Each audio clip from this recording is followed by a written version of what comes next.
video is going to be on the 192K Spartan.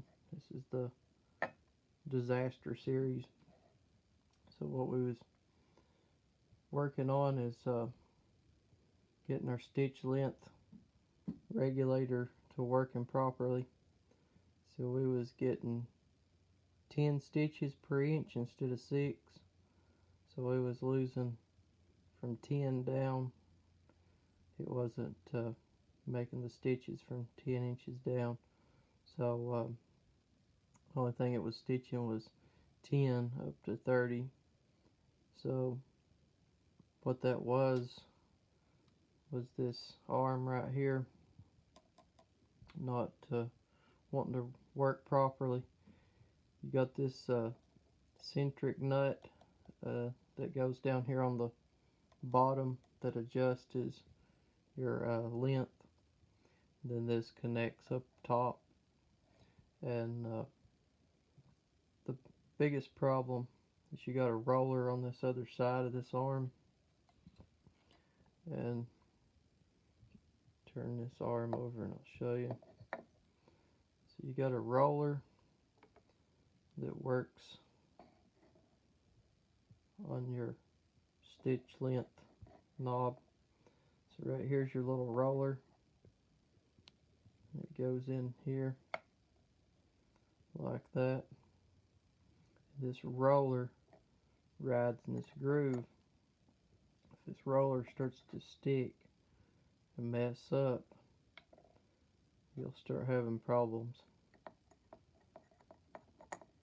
So between this and this centric nut will give you the problem with adjusting your stitch length.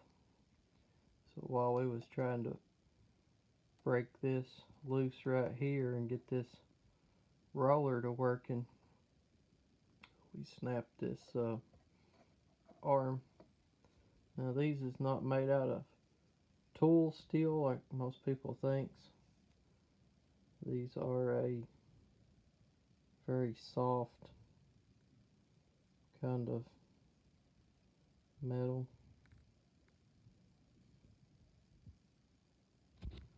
So if I can get it to zoom in.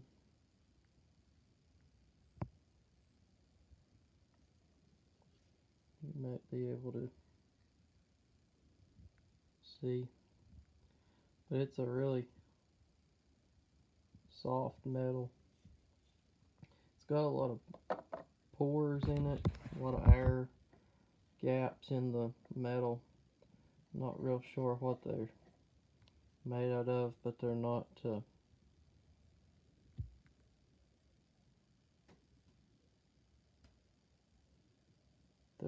your like tool steel that you find in like tools that you commonly would associate this with. You would think it would be like a wrench tool or something like that. You think it would be really strong, but it's really grainy and it's got a lot of open pores in it. It's kind of gritty like sand, so I'm not real sure what they made it out of, but it's very prone to breaking, and there's a lot of soft spots in these. So when you're working on your stitch length regulator, you have to deal with this thing. About 1 in every 3 normally breaks when you try to fix one. A lot of your bobbin winders is made out of the same stuff, and they'll snap off where the little bobbin winder tire and wheel is, but you can see where it failed at. It was a bad spot in the way the metal was poured, and stamping in the M kind of helped it weaken it out. So what we did is we ordered another one, but I find these very easy to break. They're real fragile. They're thin, and the type of steel that they're made out of, or whatever they're mixed out of, is not It's not your typical like tool steel or really hard metal. It's a very soft kind of deal. It just snaps off real easy. So if you have to deal with one of these, you might as well be looking for an extra one as a spare, just in case if you snap one, because I normally end up breaking these. It's usually 1 out of every 3. If they're really bad rusted up, they'll snap off. They usually fail up in here around the lettering, but wherever the bad spot is in the metal, where the metal's swirled together, you can see the centers where it looks like the metal's failed at. But we definitely found the weakest spot in the metal in this one. But it's pretty common. These are like real fragile. They're real easy to break. But when working with these, your centric nut usually wants to freeze up on you. You can see where this one's tried sticking and freezing up, and it's got little pockets of where it's tried to rust. But that's your main adjuster. But your biggest issue a lot of times is hidden up top. It's this roller bearing. It's just one little round roller, and it'll try to rust itself up, stick inside there, and as your fork rocks back and forth on your upper arm shaft,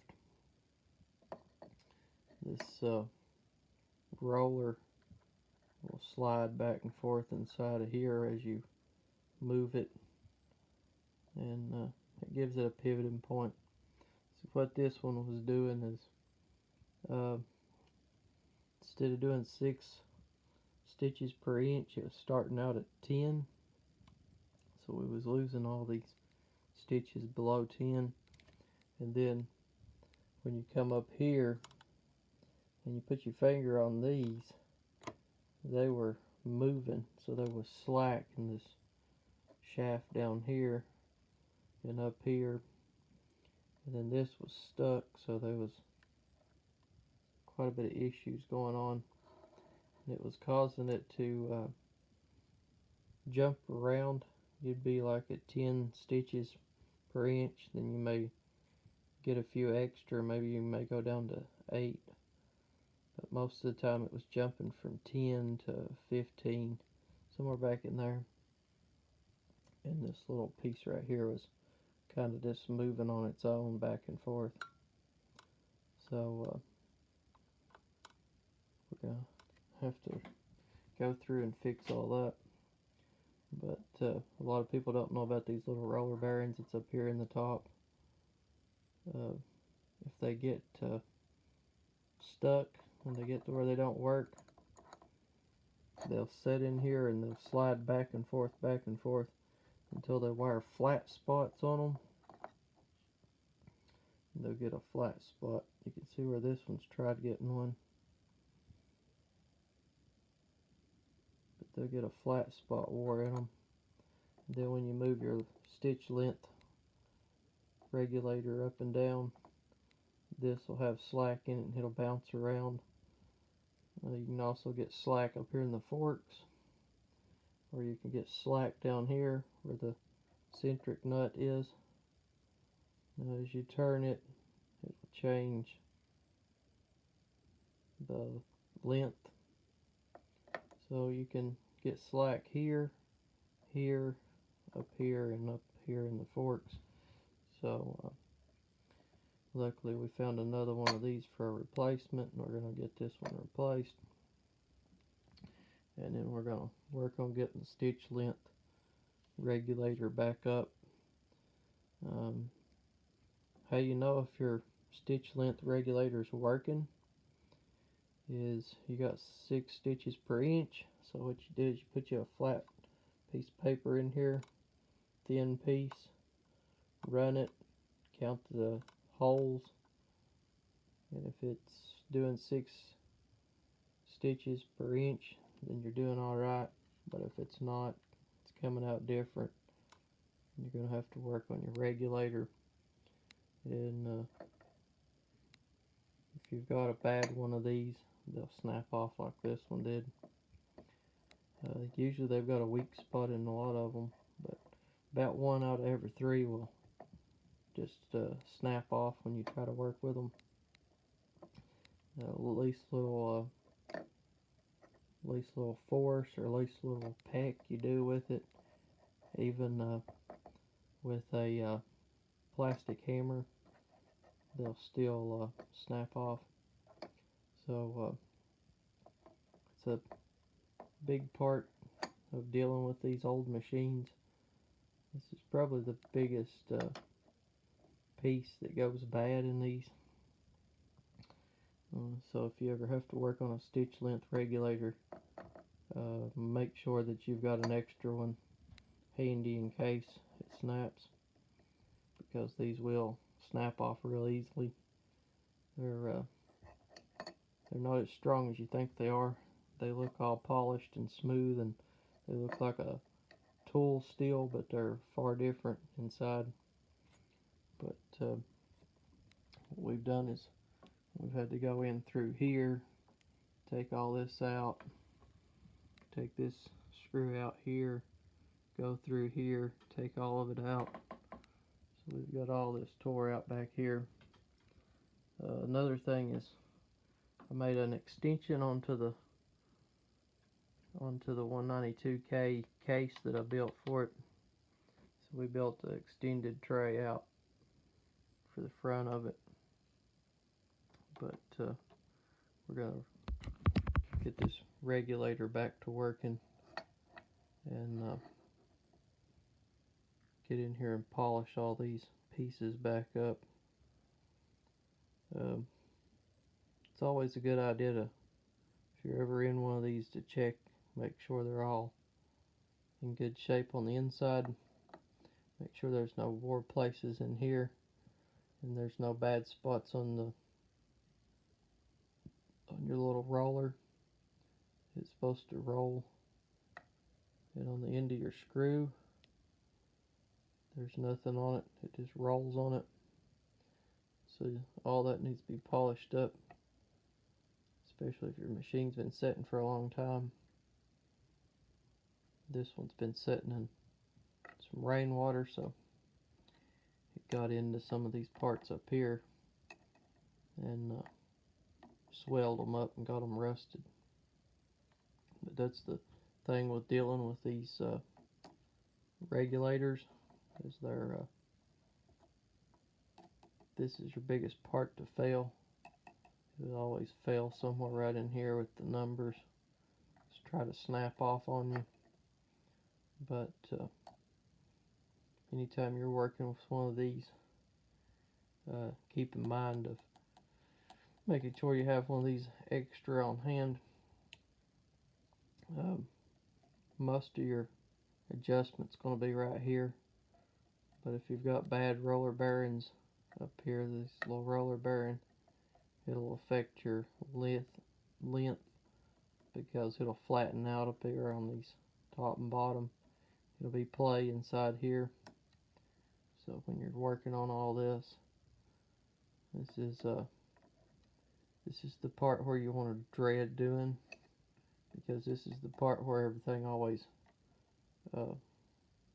turns into a nightmare to work on, because these always are very difficult to deal with without having problems.